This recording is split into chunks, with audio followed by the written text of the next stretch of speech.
Welcome to another episode of Mondays with Milt. Now today, back on the production floor, I'm actually in the assembly area here where we are putting together, assembling some stackable lockers for a military base. So it's kind of a double tier system that you see here.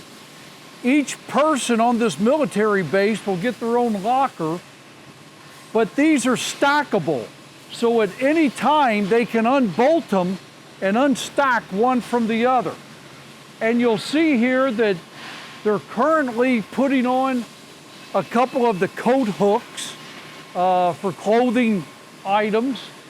They've got one shelf up near the top. We have a 3-point locking handle.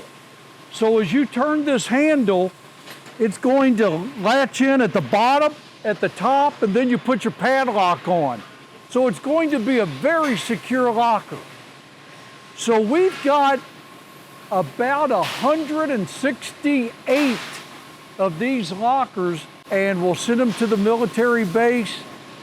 Every person will have their own locker. That's what we got this week.